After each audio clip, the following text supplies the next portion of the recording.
Hello. All right, so we are gathered here today. We're going to talk a little bit about Romanticism. I call this the artistic revolution that shook the world.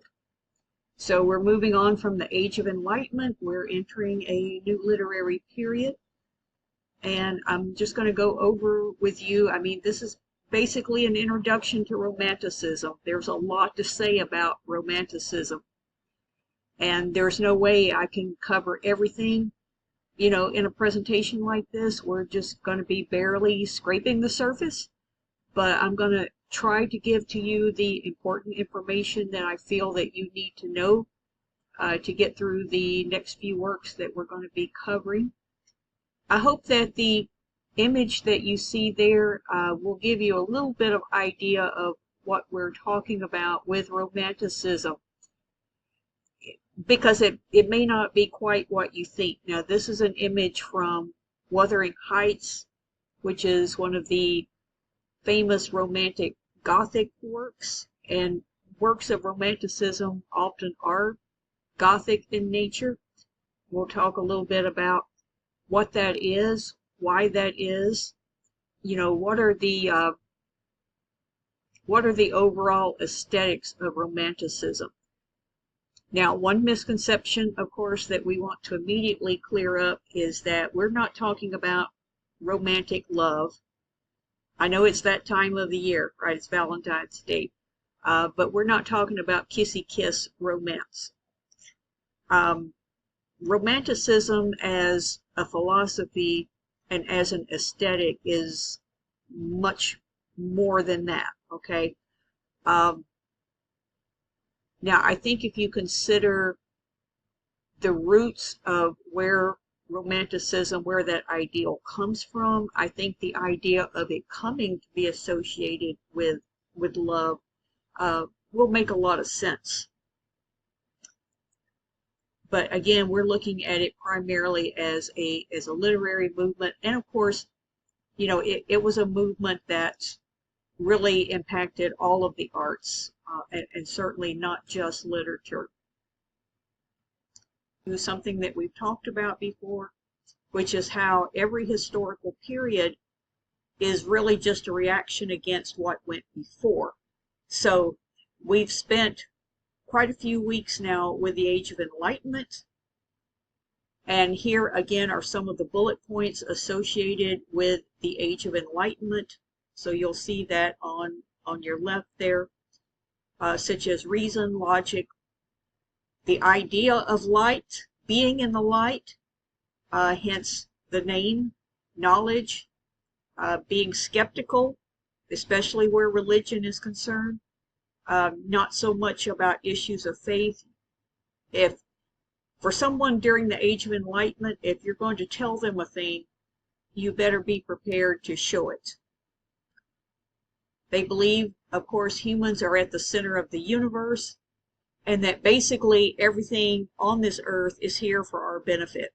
Okay, that includes nature, cultivation, balance, order, the idea of cities, okay, urbanization.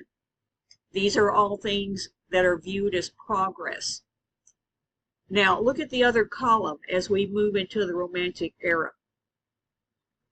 Essentially, what the Romantics are rebelling against is everything the Age of Enlightenment stood for.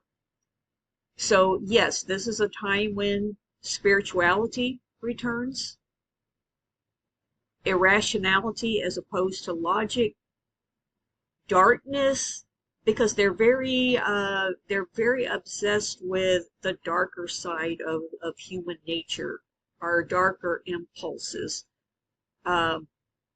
psychologically, what makes us do the things that we do. Okay, so this is much more of an obsession for the Romantics. Instinct and impulse are trusted more than knowledge. They believe in spontaneity, especially where the creative process is involved. Humans are actually at the mercy of the natural world.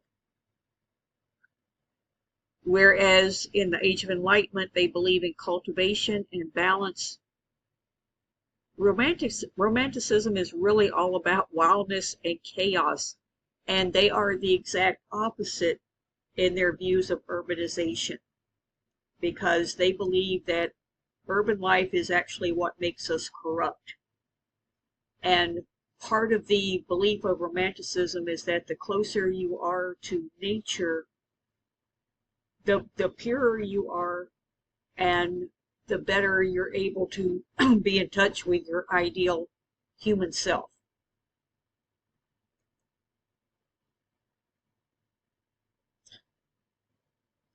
So when we talk about the Romantic period, it's really a very, very broad expanse of time.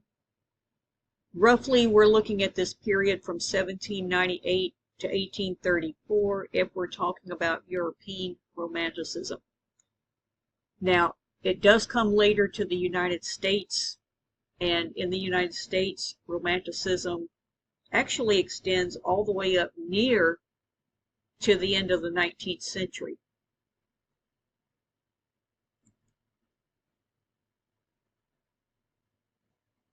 Romanticism actually has its roots in Germany. Hence, we get the word Goth, and then from that is derived the word Gothic. So that's really where it has its beginnings. Then eventually the movement spreads to France, then to other European countries, really takes root in the UK, and then, of course, eventually makes its way across the pond to the United States. Now, just as with the Age of Enlightenment, Romanticism is divided into several sub-periods, which makes sense because we're talking about a relatively long time in history. So we do tend to divide the Romantic period into sections, okay, or generations, as we sometimes call it. So the early generation of Romantics is that period from about 1798 to 1810. Then we get into what we call the second generation of Romantics, which is generally that period from about circa 1810 to 1834.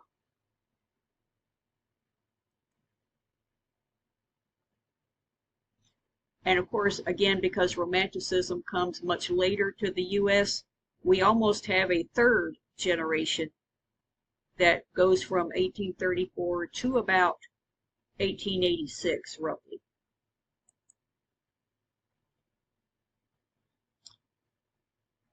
How Romantics view nature is one of the important things that we really need to talk about, because I think, again, it is one of the most important differences between the Age of Enlightenment and the era of Romanticism.